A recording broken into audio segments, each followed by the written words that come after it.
1947లో నెహ్రూ ప్రధానిగా కాంగ్రెస్ ప్రభుత్వం ఏర్పడింది. ప్రధాని కాకముందు నెహ్రూ దున్నేవానిదే భూమి అన్నారు. దాన్ని అమలుపరచమని, దోచేవానికి దోహదం చెయ్యొద్దని కమ్యూనిస్టు పార్టీ కోరింది. లేదంటే తెల్లవాళ్లను ప్రతిఘటించినట్లే ప్రతిఘటిస్తామని పార్టీ ప్రకటించింది. అప్పటికే తెలంగాణ రైతాంగ పోరాటం సాగుతోంది. పార్టీ దానికి మద్దతు ఇస్తోంది.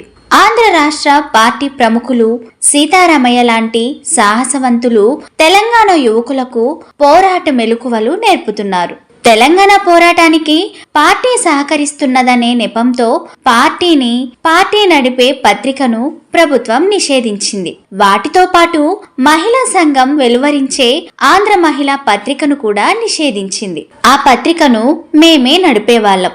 ఎడిటర్ గా డాక్టర్ అచ్చమాంబ గారు ఉండేవారు.